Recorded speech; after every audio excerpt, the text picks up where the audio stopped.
Hi, everybody. Welcome to another episode of Sultans of Swap. We missed last week, but we are back from sunny and beautiful Florida. It is Edwin Anderson. How are you, sir? Doing great. Got a cold beer in my hand. It's hot outside. I can't complain one bit. How you gentlemen doing? Yeah, man. Doing pretty good. From the Sports Card Investor Kitchen, where he is cooking up some stuffed peppers. The one and only Johnny Hollywood. John Anthony, how are you, sir? Gentlemen, I use that term very, very, very loosely. As always, I like it. So we got some good topics on the agenda today. First, I appreciate everyone checking us out: Facebook, Twitter, Instagram, Periscope. What are the other ones? Do we have a Twitch account? We should probably get a Twitch account. We don't have one yet. We'll work on it. I have an intern looking into it. But what's on tap, Edwin? What do we got today? Well, we definitely got a lot of interest from our YouTube viewers. I think one of the questions that we have is card grading as an investment or for profit. And I think folks are generally interested in what we have to say about when to grade that card. Is there money to be made by grading cards? And like what's some strategies maybe they could consider? Cool. I will, since you teed it up so nicely, I'll take this one first. It's a broad question, but I mean, I think first and foremost, grading is the way it is. Whether you like it or not is really not the question. I think the answer is there is a huge preference out there, particularly from the more hardcore collectors, for graded pieces. Whether you're talking about vintage, modern, it doesn't really matter. I think for folks that are purchasing cards online in particular, there's the safety and the authentication. So you have a certain degree of knowing that the card you're purchasing is authentic. The other thing it obviously eliminates is arguing about what condition the card is in, which can happen. You just read the label; it tells you. It's fairly easy. I personally don't send cards in for grading. I let other people take care of that for me, and then I purchase them when the grade has been done. I don't mind raw cards, but here's the thing, man. If I would ever want to, and the reason I don't mind raw cards is because I'm keeping them. The majority of raw vintage cards in particular, I keep. I have no intention of moving them, selling them, doing whatever. And the long-range plan is to get them all graded eventually, before I have a heart attack and die. So there's a whole lot there, but that's kind of the brass tacks. I think we can all consensus agree that grading pretty much is the way it is. I mean that's what people like, right? Yeah, I agree. I mean, I think there's a couple things there. I think as far as grading for a profit, things have changed over the last few years on that. I think if anything, if there's a profit to be had on grading, it's finding those high quality vintage cards and sending them in and getting an 8 or better. From that standpoint, the price bump association with it. But I think part of that is also unlocking your market. There's a lot of folks that feel a comfort in buying graded cards, as I think you mentioned, or kind of leading on to, where you don't have to be an expert, and you're looking for that third-party kind of authentication. Hey, I'm not going to get, I'm not going to buy a fake, 33 Gaudy, Ruth here. I don't have to be an expert. I don't have to know every, ins and outs about it. So I think it kind of unlocks the market a little bit more. There's a whole discussion, which we could, go down that rabbit hole of, how does the grade card, the cost of grading the card, add on to the actual cost of the card itself. But to be at the end, there's also a lot of folks I think that right now, as far as grading cards go, folks are going after the prospects. There's a high risk, or high reward, with those types of individuals.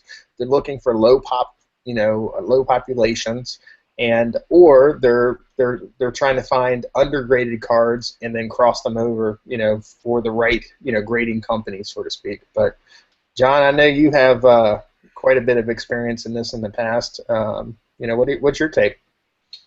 I think that the vintage, it is what it is, unless you're like a really old school show dealer.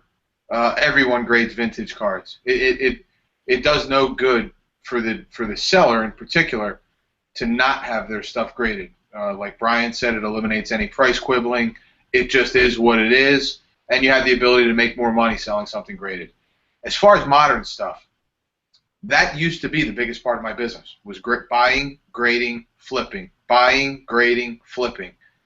I would say from, like 2005 to 2010, there was real money to be made prospecting. And it didn't matter what prospect you were buying, because at the time, during those, say, 8 years, every prospect was selling. You look on eBay now at 2015 Bowman Draft, which is the most recent prospect product. There's probably 3/4 of the checklist that you can buy for under $3. Literally, under $3. That never happened before. Not only did that never happen, you could grade anybody, and you were getting 2.5 times the raw card. So when you had the big graders that were sending in real large bulk orders for 9.5 minimum or better, you were making you had the opportunity to really make a killing. Now, anybody with a heartbeat can send a card in to get graded. You can do it through a group submission. You can take advantage of one of Beckett's or PSA's like discounts. You can go to a show and do a raw card review. I mean, this stuff was all, it really was in its infancy stages up until about 7 years ago, 6, 7 years ago. Now, I just don't find that there really is a premium on buying and grading, and particularly holding. I mean, you got to get so lucky stashing a prospect now. It's unbelievable, unless it's a guy that came out at $5 that takes off. Well, here's a good example, not to cut you off, John, but is in basketball, Steph Curry. His base rookie card is going for over $500 now. But here's the thing, the 9.5. Right now, there's one on eBay. It's at $18.75 with time left. I mean, so that's a huge bump. Now, look, how many Steph Currys are there? Thousands. There's thousands. It's a Topps rookie card. Yeah, well, no, I'm saying how many people are like a Steph Curry, where they just, go off the charts. I mean, I think that's few and far in between. But I was just saying, you were talking about the bump from... I mean, you could get a Steph Curry base non-auto card, for $50 6 months ago. And now, it's 10 times that, and the graded ones, people really like the 9.5s, man. But here's what I want to ask you this question. Basketball is a completely different animal. It is. It's like no other sport. I want you to really rack your brain and take Mike Trout out of the equation. And tell me the last time. Name me the last 3, because I'm sure you can come up with one. Name me the last 3 baseball prospects that their base autos tripled, or forget about tripled. Got to a point where you could make some real money on them for an extended period of time if you had a big stash. Can you name 3? Well, I don't think they're going to be at Trout levels. But the base auto, or the base just the base rookie cards, I would say Harper. You know any base rookie cards that's selling for $500 in baseball, modern player? Oh, $500 in modern player, just the base card? None. How about $100? No. How about $50? Yeah, just Trout. Minus Trout. My point is, basketball is such a different animal. Yeah. In baseball, man, I personally don't think you can make any money on the prospects anymore. Everyone is doing it. Name me one guy, that has increased in value enough to where you can make significant money. Curry, look at his Topps rookie card. This is insane. His gold parallels numbered to 2009. Numbered out of 2009 are over $500. Yeah. Ungraded. A guy sold one on eBay the other day. He sent me a picture of it. He said, John, I'm newer to eBay. This card has a crease straight through the back. Okay? He said, they're going for $500. What do you think's a fair price? I said, look, I don't even want to be the one to give you a number because if I tell you something low and it sells, you might be disappointed. You know, all I can advise you to do is show a clear picture of the crease and advise on it. He put it up for $200. It lasted 30 seconds with a crease through the back. Yeah. So basketball is a different animal. I personally think that grading is good. If you actually collect somebody and you want to stash them and keep them and you don't care what happens to the value, grading is great. It preserves your card. The card looks terrific. And vintage, I think it has to be done. Well, I think maybe we should take just a little step back for some of the people because I know some of the people that are, you know, checking us out. They aren't, you know, necessarily as familiar with the whole thing. So when we talk about grading, I'm really talking about the three major grading companies. I'm talking about SGC, PSA, and BGS. And typically, again, I didn't make the market. It's just kind of way that it turned out. SGC is pretty much the go-to when it comes to vintage pre-war cards, tobacco cards, etc. PSA really has the vintage market covered through all the years, and BGS is typically looked at as the grader for modern cards. If you are looking at buying a graded card and it's graded by, like, say, GAI, is a good example of a company that you're not going to get any return on investment. A lot of these grading companies had problems with fraud. Shocker in the baseball card industry. I mean, I am talking about those three major companies. So when we're talking about it, man, that's really what we're talking about. To go back real quick on what you were saying, Edwin, you know, just that value increase. I paid full book value on a 1964 Topps Pete Rose, which set me back $250. But a PSA 8, which I believe it more than likely is, sells for over $2,000. So when you talk about those big bumps from, you know, those vintage near mint cards, I mean, there is still a significant amount of money to be made. I don't like to give people's names, you know, on our show for obvious reasons, but I mean, I know a couple guys that, you know, they go out to shows, they buy mint vintage cards, you know, and they pay good money for them, but then they send them in, and it's just exponential how much the value goes up because the populations are so low. I wouldn't advise someone who's just starting out to go and do this. You really got to have an eye, man. Like, you really got to know what you're looking for with these high-grade vintage, because if you don't, you stand to lose money as well, because the difference between a PSA 6 and a PSA 8 can be thousands and thousands of dollars. Yeah, I agree, and that's kind of what I was getting at before with the vintage, the ROI on being the higher grade or the low pop cards. I think that's it. But the thing about it is, with the graded card value, the card values, a lot of times folks are passing on their grading cost in the card itself too. So the question is I guess what's a reasonable expectation there, because let's take some modern or some junk era commons, for instance, and a lot of folks are putting together sets and graded card sets and the set registries and all these different things are super collectors, and let's say there is a low end like a 90s Donruss PSA 10 or whatever the case may be.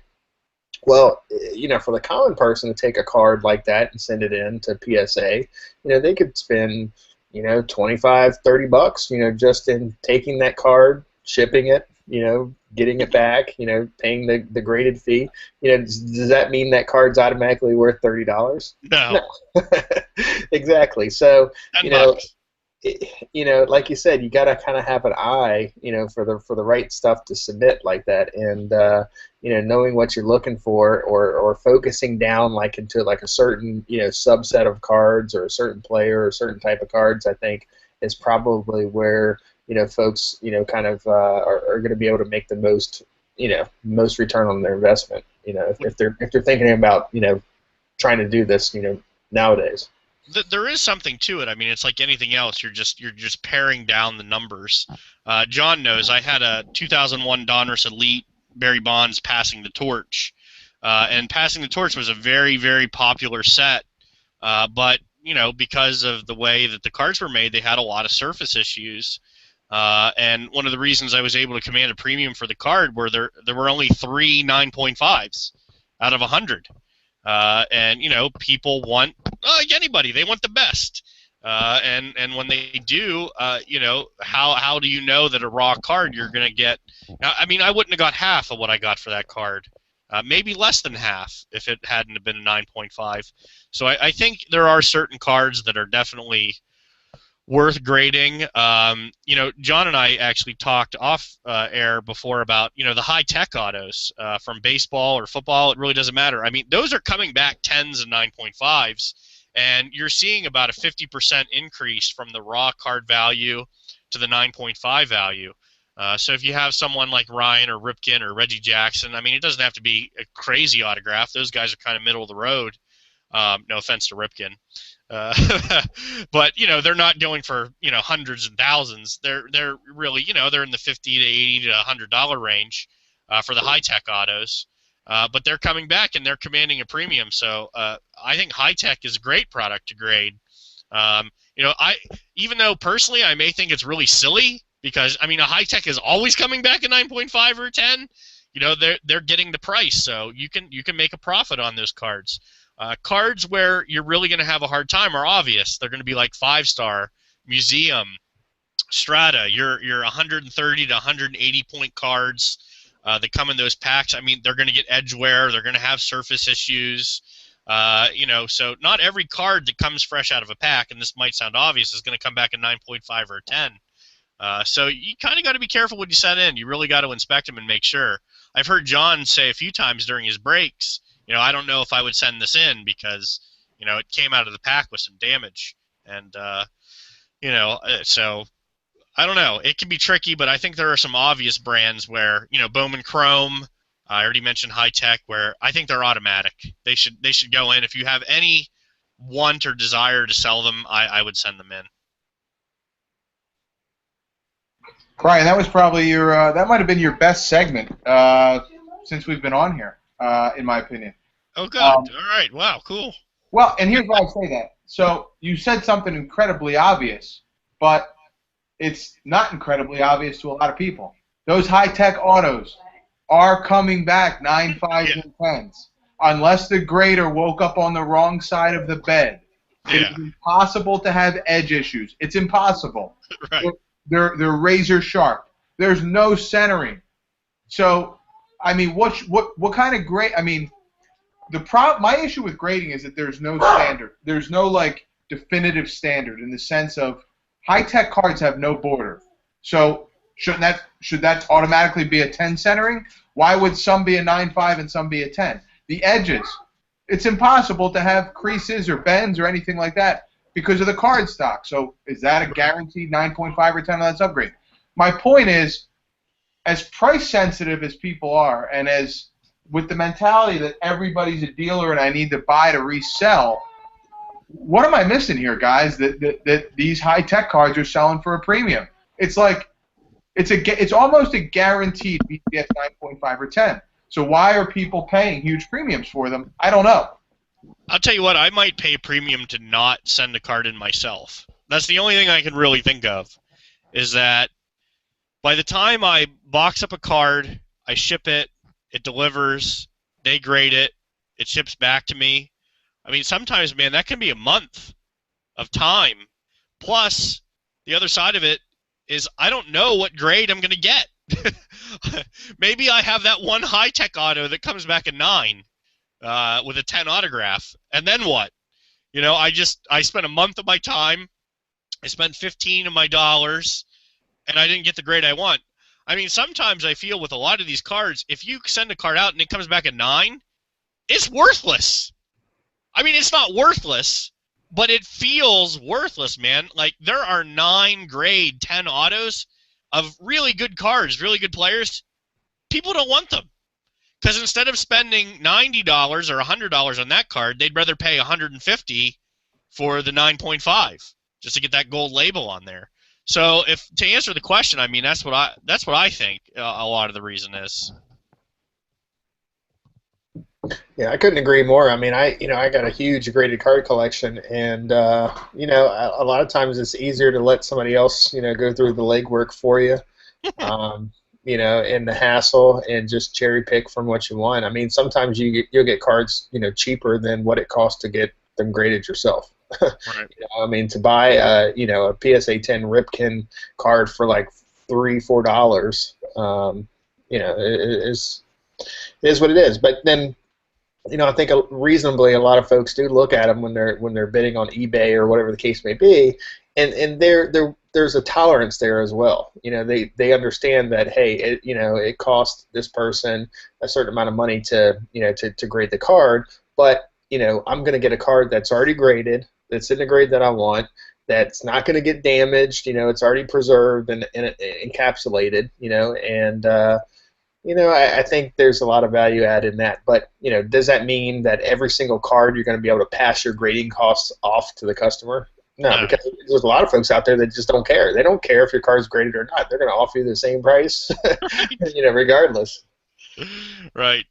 No, but I mean, the last part of that question, and I think we touched on a little bit, was like grading to make money.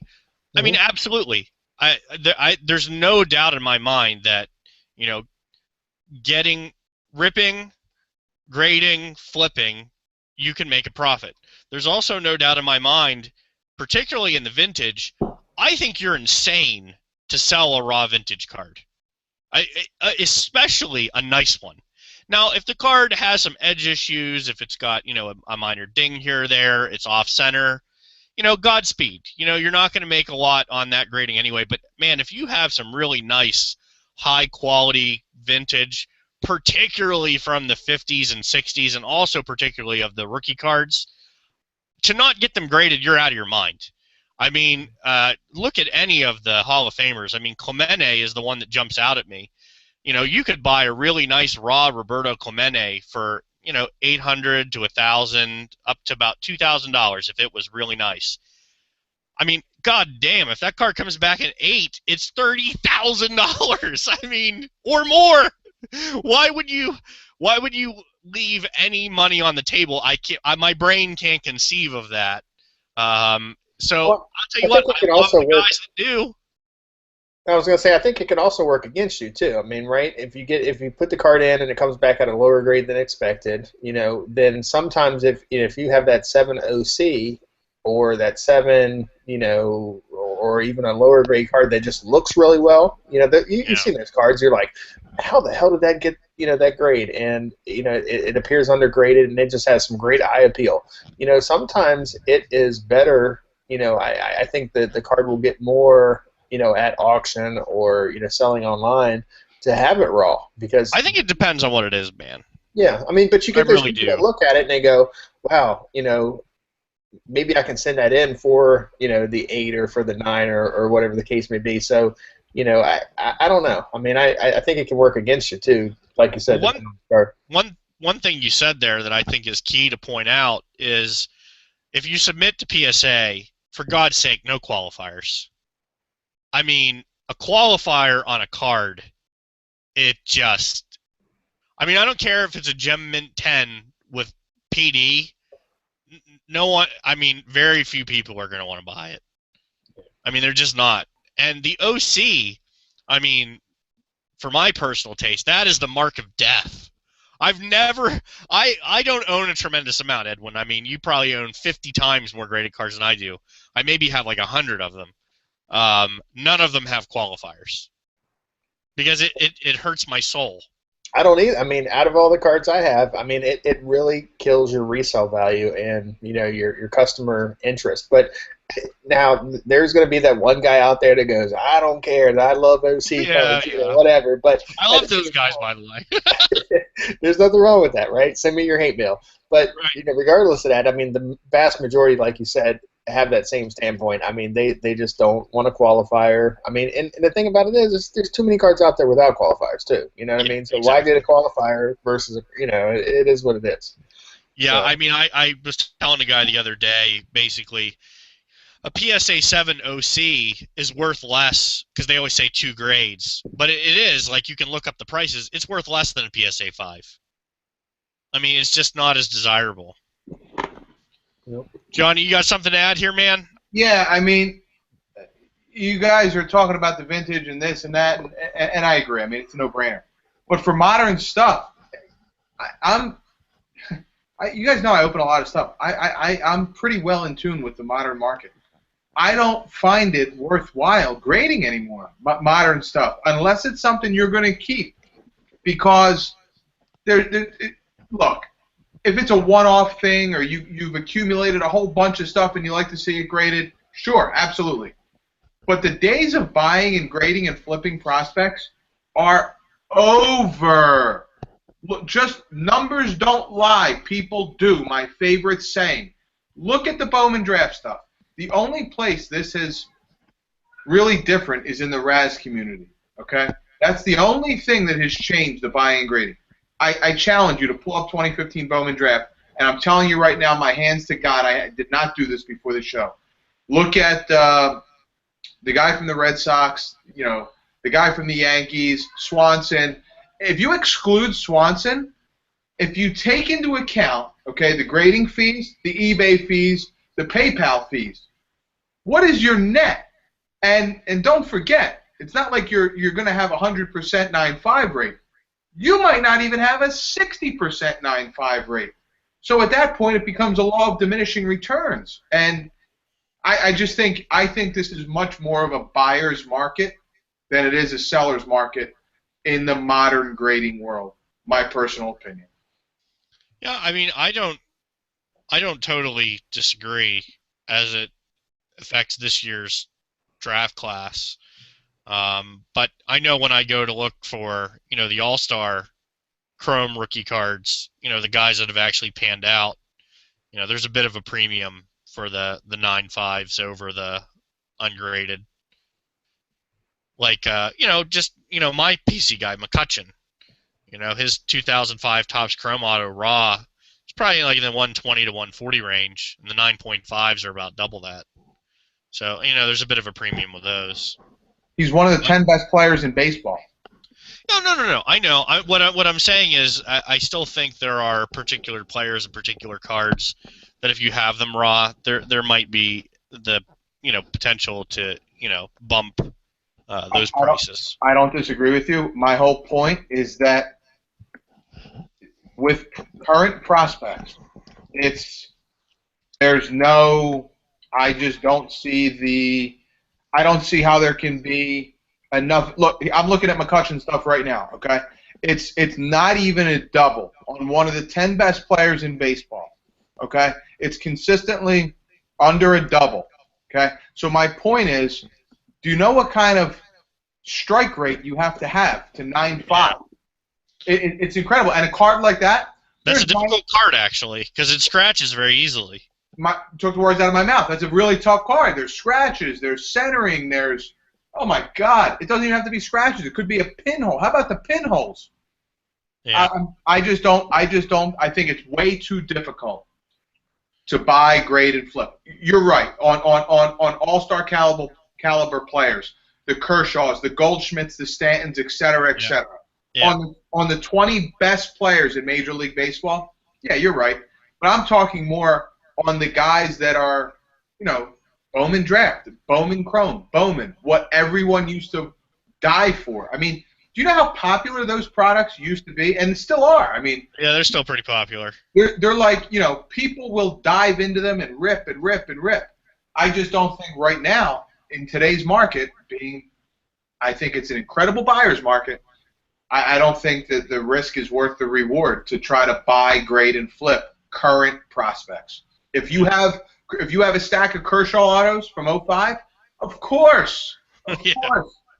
But at this point, I just don't see the value. Well, guys, I don't want to beat this one to death. That's all I got. If anyone, unless anyone has anything else, I think we're good. What else we got on tap, Edwin? Well, you were talking earlier about certain players, but we got a question out there from Twitterland. How does steroid use affect card values? Ooh, I love this one. I love this one. Okay, so I think in the case of a guy like A-Rod, for example, before the PED stuff came up, his stuff was going for a lot more, and then it plummeted pretty good. And then you take a guy like Bonds, who was also one time the greatest player in the game and at a premium, and even his stuff dipped a little bit. Clemens, obviously, the same. Not coincidentally, I just got all 3 Topps 206 autographs of those guys. But I also think, and this is my little twist, that there is a positive side to the steroid use as it applies to future value, and I particularly think of a guy like Jose Canseco. Jose Canseco, that name is synonymous with steroids, and his cards to this day still sell pretty decently, and I think the reason is obvious, because the guy's name is in the news, people know who he is, therefore it creates a market for that player. I think some of these guys, as it applies to cards and cards only, there you go, as it applies to cards and cards only, I think it doesn't hurt near as much as one would perceive that it would. I know that there are people that are particularly passionate about steroid users and how disgusting they are and how they're cheating the game. See, Rafael Palmeiro, the guy that you just held up, there's a guy that, his card values got tanked. I mean, Palmeiro, Tejada, and a few other guys, man, their card values. Juan Gonzalez, McGuire, his stuff really, really tanked from where it was pretty high. Obviously there's been some negative impact, but I think with a lot of guys, I don't think the steroid stuff hurts that much. They're still relevant players that people liked and collect. So I don't know where you guys are, but I don't think steroids are the be-all, end-all of card values. So you don't. I just want to clarify. You don't think that the steroid talk has affected A-Rod's prices? No, it has. That's what I'm saying. I think that the steroid talk has definitely hurt A-Rod's prices. They went down, right? How much? About half, maybe a little more than half. Yep. But what you find is after guys retire, stuff like that, their prices naturally go down a little bit anyway. I think you're seeing that with Pujols in particular, where Pujols' stuff was astronomical, and as he's continued to play, I mean, he performs. The dude's got 560 home runs. He's going to get to 3,000 hits. He's going to be an automatic guy in the Hall of Fame. And his stuff has, it's gone down naturally over time. But what I'm saying is, I'm talking down the road, 10, 15 years from now, people are still going to know who Alex Rodriguez is. People still know Jose Canseco. They still know Mark McGuire. These are names that guys know. And because of that, their card values, will stay relatively higher than guys that may not have used. I wonder how much of that, though, is directly correlated to the reduction of, people willing to buy that player. I guess there is some type of correlation there. So, for instance, there's a lot of collectors out there that don't want to touch steroid users. I mean, I feel like they're buying a card of a steroid user, they're supporting it, Yeah, right. Standing right behind it. But, when you take some of that demand away, I mean, obviously, it's a supply and demand thing. I mean, the card values are going to naturally, kind of dip a little bit as well. So, right. Some of that has to play into, the card values dipping on those particular players. But like you said, I mean, I think we've heard it before, bad press is good press too, sometimes, right. And they got that name recognition. I think you're onto something there. Yeah, I mean, I don't know. Canseco is always the one that stands out to me the most because I look at a guy like Canseco and it's amazing to me that some of his higher end stuff can still go for hundreds and thousands of dollars. I mean, it just, he's got a market that people enjoy for whatever reason. Might not be my cup of tea, but that doesn't always matter, as it's fairly subjective. I think the obvious answer is when a guy's accused of using steroids, I think it will have an immediate impact on their value. You're going to see them. You're going to see them go down. I mean, if Mike Trout got accused of using steroids, dear Lord, I can't. I've perished in thought, man. That would be horrendous. But now, I would affect his value. Take steroids and performance enhancing drugs. You know what I mean? Because people don't know the difference. But I'll give you an example, like the Chris Davis, right? Yeah. His numbers really weren't majorly affected by Adderall use. Yeah, Chris Davis is an interesting one. I don't even think people remember that. You're exactly right. And he was suspended for, I think, 50 games, if I'm not mistaken. Uh-huh. Yeah, I don't even think people remember. He just got 150 mil, so obviously they didn't care too much. I think the players who were most affected are the ones who were the most beloved. I mean, if you look at Juan Gonzalez's numbers, I mean, this guy had 100 RBI before the All-Star break one season, but he played in an era where cards didn't have a crazy value. I would love to see look, he had a 90 Donruss error card, big deal. I mean, he was hot before there were relics and autos. I wonder what would have happened to the value of his cards had he been a late 90s guy like A-Rod, mid-90s. Right. You know what I mean? I don't think guys like him and Palmeiro ever really had the chance to go down, or Clemens for that matter. I think Clemens' relics and autos, I think they kind of, were what they were, and they may have dipped, but I can't imagine they dipped a ton. I mean, look, his stuff still sells really well. I mean, it's that's that old Dan Lebitard argument. It depends on how much we like you. Yeah, exactly. I mean, like if we like you, it's all right. We'll forgive you. But then you have the other side of the coin, and you brought up another great point, Albert Pujols. I mean, do you remember when this guy's Chrome Auto was $2,500? And you just, it was like people were fighting for. There would be fist fights for one at $2,500. It's just I think guys get older, it gets long in the tooth. The question is, what do you think happens to that guy's prices once he gets inducted to the Hall of Fame? Do we see a spike? Do we see a little bit spike, a temporary spike? What do you think? Temporary. Well, it's like Griffey. I think if you're going to sell your 1989 Upper Deck Ken Griffey Jr., I think Hall of Fame, leading up to Hall of Fame weekend would probably be the time to do it. Funny you say that. I think the prices of Griffey Upper Deck 9.5s have steadily increased since his return. Have. You agree? They have, but I think you'll see a nice bump leading up to his Hall of Fame induction. Yeah, and there's a lot of buzz around it. I mean, people are buying. Everybody's like, "Oh, Hall of Fame." It's reactionary, right? If they're in the news a lot, I mean, that's the way it is. But I think some of that bump though is just natural. I mean, if you look at any of the other cards that you follow, the rookies or whatever, I mean, for those rookie collectors out there, I mean, they go through the roof. I mean, I look at the Ripken stuff all the time. I got to sit behind me. But, I mean, even his stuff, I mean, and obviously we're talking about steroid use and all that stuff. But with the Hall of Famer, stuff, I mean, it's going to naturally increase. And even the junk care stuff is still going up, which is good. I mean, I like that, especially for the Hall of Famer. This isn't exactly on topic, but Hall of Fame rookie cards, I mean, they're just skyrocketing, man. Yep. I know, John, you and I had that little wager going about the prices of vintage, but the one that really stood out to me was actually the 1951 Park Horse Gordie Howe, which is a hockey card, but I think everyone knows who Gordie Howe is.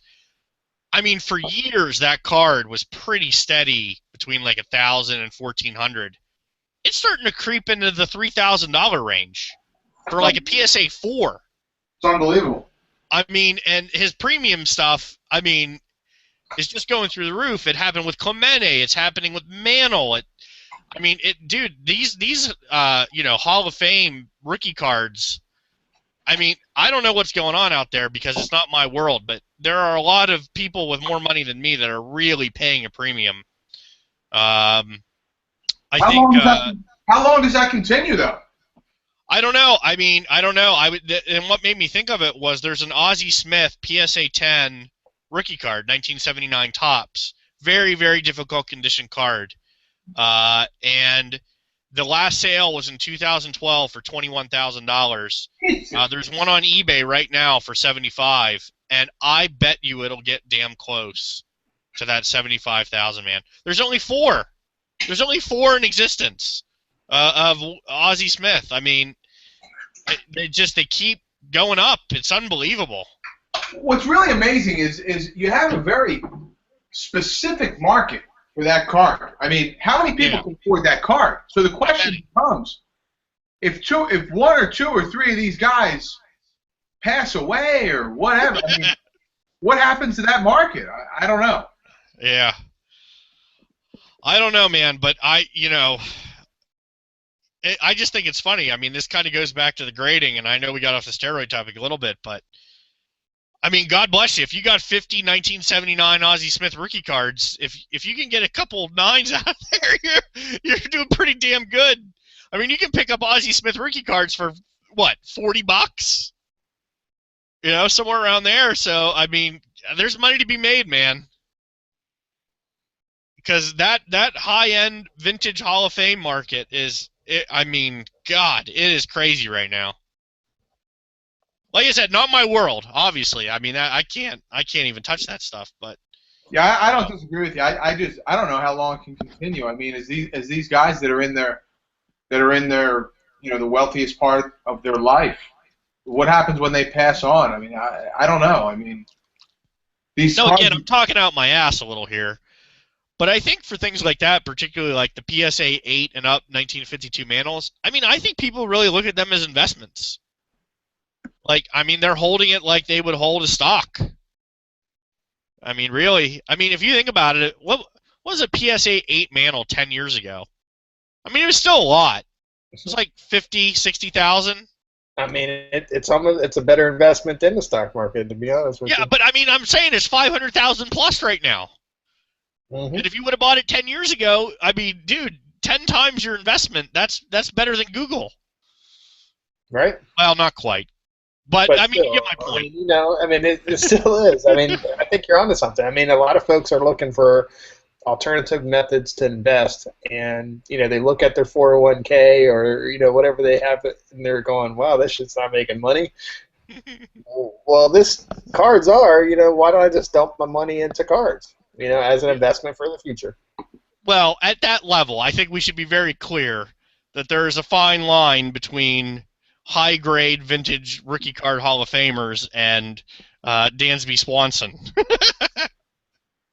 Those are very different things. Yes. So, again, I come back to Steph Curry. That would have been a hell of an investment.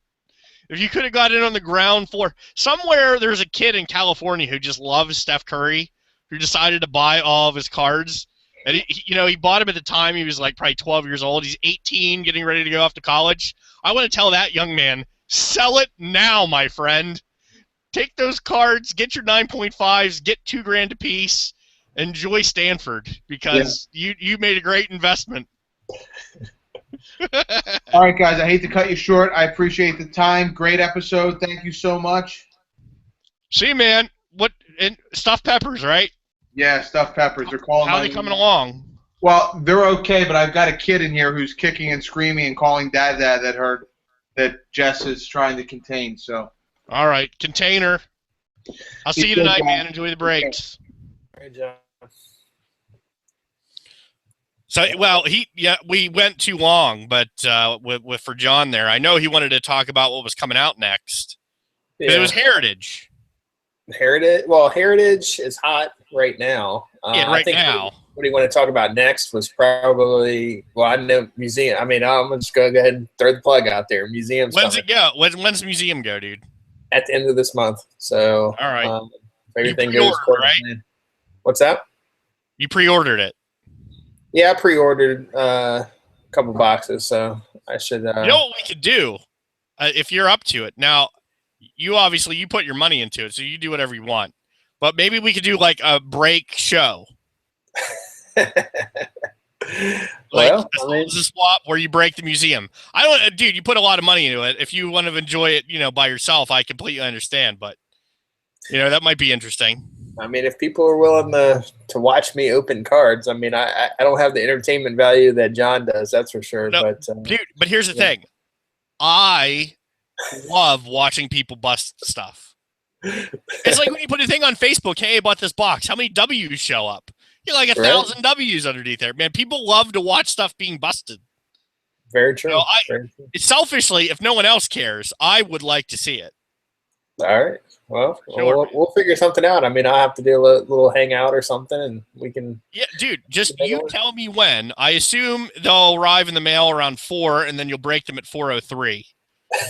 So you'll have to let me know. Because usually that's the way it works. Yeah, I was going to say, they're not going to like sit in your room for a couple days and then you're like, yeah, I'll open these. I mean, you're barely going to be able to get them in the house. I got 2 boxes, so, 2 cases. Yeah, 2 cases, boxes, 2 boxes. 2 cases. They come in a box. It's a big box. Yeah, they go in a box. I'm sorry. I didn't mean to blow up your spot, man. You were trying to be kind, but that's outstanding. I'm looking forward to it. Yeah, I can't wait. I really like that set. I just, I really like it. I mean, the cards are great. Obviously it's got quite a bit of sticker autos in it. Yeah. But, rightfully so. It has a lot of on-card stuff too, auto relics. Looking forward to see what those 2 case hits are. That's kind of what keeps me going. I mean, there's usually some type of framed auto in there, and then a jumbo relic auto. Now, I really kind of wish the jumbo relic autos were on card, but it is what it is. But dude, there's I love cool stuff. A lot of cool stuff. The quads, and I love the quads. Are you doing Heritage? I did Heritage last year. I don't know. I think I'm going to pass this year. It's one of those products. I mean, if you love ripping packs, man, that's the product for you. And there's a lot of variations, and there's a lot of short prints. And I pulled some good stuff last year. I mean, I pulled some short prints. I pulled some really good auto cards, some redemptions that I even unloaded a couple of them on eBay just to move them across. But there's some good stuff. I probably still have a bunch of stuff that there's so many variations in short prints and all that stuff that you gotta look. You go back through there, and then later on you're like, oh, I totally missed. I had this. That's happened to me with color swaps. Exactly. I mean, but it's fun. So here's the thing. I actually really like Heritage a lot. For anyone listening, I don't buy hobby boxes. It's against I can't. I just can't do it. I feel like it's to steal a Bomani Jones. It's hustling backwards. It's not something that I really go for. But this year, what I've done is dude, I love putting together sets now. Like, I think it's going to be my new thing. And when I say sets, I'm not talking like number 1 through 760 of tops. I'm doing the top strata, clearly authentic relics. I finished that set. Like a subset. Yeah, I love it, man. And all patches, all like mostly logo patches, which was really nice. I like that one. And I'm doing the clearly authentic patch autographs, numbered patch autographs. I got 14 down. I got 11 to go. I need that Yosmani Tomas before you show it to me, bastard. I need it. I know. I'm going to wait till you get down to the very end, and this is the last card you need. And then, dude, come on. Just trade it to me. I'll have some leverage. I'll be like, give me that Ripken T206 auto. I do have a Ripken T206 auto, and I'm not trading it for Yosmani Tomas. I'll put some PayPal on it, man. I cannot, no, I cannot in good conscience trade Cal freaking Ripken Jr. for Yosmani Tomas. It's everything. No. Maybe I'll get an Adam Jones out of here or something. Yeah. Hey, did you get that Chris Davis laundry tag? I did. I love it. Yeah, those have been going for a pretty penny, man. Oh, man. I didn't realize that they were doing that well, but I still feel like it was a very fair trade. There, since we like to show off our mail days, this is from a recent trade with Brian. It's Yeah, 5 of 5, man. The laundry tag. 5 of 5 laundry tag. It's a beautiful card. I love it. Yeah, I really like it. I got I actually got a really good deal on it because I got it when they weren't sure if he was going to resign or not. Mm-hmm. And then as soon as he resigned, all of his stuff went up like 8 times what it was before he signed. Well, you know, the funny part is, even before he resigned, I don't really get into the new guys too much. You know, I mean, Yeah. I mostly go after, you know, Ripken, obviously, but, you know, the Hall of Famers, you know, the Brooks Robinsons, you know, Palmer, Eddie Murray. I'd say Eddie Murray's probably my second favorite after Ripken. But, you know, I got him the Jones kick. You know, Jones played for a lot of teams, but he, you know, he's just, you know, how can you not like Adam Jones, right? No, Adam Jones did not play for a lot of teams. He came from Seattle. But, you know, I mean, usually I go after, like, the guys that, you know, have had longer careers. Longer careers. You know what I mean? So you won't, like, do Machado because if he signs with another team, you'd, like, be screwed out of all the cards. Right, like the Markakis or the Nelson Cruz. Yeah, you know, Markakis I didn't get on any of that bandwagon. And Chris Davis, you know, I like Chris Davis, though. I mean, I really do. I like Adam Jones, and I think those are the two guys that I probably like the most out of the modern folks. And, you know, now that he re-signed, you know, he has a little bit more longevity to the O's, and that's probably why I kind of jumped on Good. Davis. Glad. So I don't have a lot of them, which is cool. You know, it's nice. Love it. I got my Teixeira, so I was happy with that. Yeah, I should have added the Tomas in with it. You should have, man. You should have. Insane. John will tell you a good story about that Teixeira. So with Heritage, I'm doing the exclusive, Target exclusive, Walmart exclusive. Target is the stand-ups, and Walmart is the discs. And I know there's probably a billion of them. I don't care. I just think they're really cool. One of my all-time favorite sets is the 1964 Topps stand-ups. I think they're the coolest thing, man. I only have 3, but I'm always looking to try and get some more. They're damn expensive in good condition. I like the heads. Yeah, those are the heads. Those aren't the 64. I think those are 67 stand-ups. Yeah.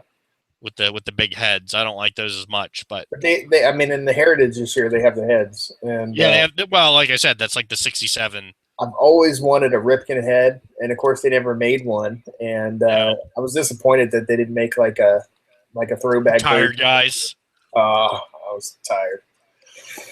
They could have done that, but yeah, I mean, dude, I know a lot of guys that try and put Heritage together. It's obviously fun to do the SPs, and like, I don't know, man. I like. Here's the other thing that putting a set together does for me is it makes me more disciplined. Mm-hmm. Because instead of like randomly willy-nilly buying the first thing that I like, and I like everything, I'm like, I can't spend that $50 on my 10,000th Andrew McCutchen because I need to save it for a Jason Hamill patch strata. But it's good. That's what I'm saying. It actually like keeps me in line. So I think I'm going to do more and more sets.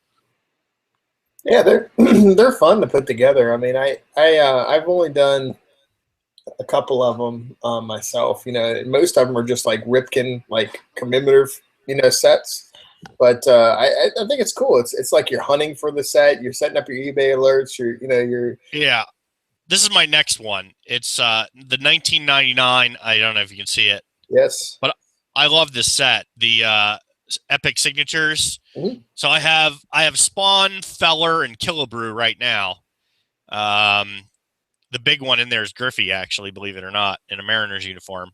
But I'm putting together that set next. If I ever finish freaking Strata. You know, I've held myself back because, you know, obviously I'm still working on my Ripken stuff. And that's just a never-ending, you know, pile. Anything beyond that would probably distract me from, you know, my goals. But, you know, one of the sets that I've really been thinking about is the 1975 SSPC set. I don't know if you're familiar with those cards. I just like the way they look. And I'm looking at, you know, probably – I have a fair amount of – I mean, I have like the Orioles, you know, from that set. But I was thinking about probably going after the remainder of it. What do they run? I mean, they're not bad. I mean, it's an attainable set. I mean, Yeah. it's not Well, bad. that's what I mean. It's like one of the older sets I'm kind of half-heartedly putting together is 1948 Bowman. And the reason I say half-heartedly is, well, first of all, there's only 48 cards in the set, which that's nice. The other nice part is I have the Yogi Berra, I have the Stan Musial, and I have the Ralph Kiner, I have the Rizzuto. So after that, there's nobody except Warren Spahn. Right. So if I knock out the Warren Spahn, I could get the rest for next to nothing and have a nice 1948 Bowman set, which is the first set in the book, which I always thought that would be kind of cool to put that one together. Yeah, I think that's the way to do it too. Is you knock out all those high end cards and then you fill in the blanks, and it's super Well, easy. dude, there's no point of doing it the other way. Yeah. Well, there's a lot of folks that do though. They start off small, and then yeah, I would be so angry all the time. Like with the Strata Relics, there's only two in there that are like up there, and that's the Mike Trout and the Chris Bryant. So this month I bought the Trout, and next month I'll buy the Bryant, and it's all downhill from there. Everybody else is like $20 to $100, so it shouldn't be too bad. Well, I think that's in line with what we were talking about before. I mean, you buy it now because it's only going to go up later, So if you start the other way around, you start knocking out the commons first, the vintage is only going to go up. So you're going to save a lot more money buying the pinnacle pieces first. Yeah, the Musial or the the bigger guys, right? So. Cool. All right, man. I think we covered the gamut. I don't know where we're at on time, but I missed you guys like the deserts missed the rain last week. I need my weekly talking because my wife doesn't care at all, dude. Like, do you ever talk to your wife about cards at all? No, my girlfriend, she doesn't care at all, man. She's just like, cards, when are you going to get rid of them? When are you get rid of them? That's hilarious. Well, there was a joke from Last Comic Standing where the comic was like, my boyfriend collects baseball cards. I wish he did heroin because at least then he'd try and hide it from me. I thought that was a pretty good line. That is a good one, man. A good one to hit to end this on. Yeah. So, all right, guys. Twitter, Periscope, Tumblr, Twitch, YouTube, Facebook. I don't know what else. Is that the list? We all probably right, got seriously, Twitter. I'm gonna start a MySpace for us, just so we can get MySpace. Hit me up on my CompuServe account.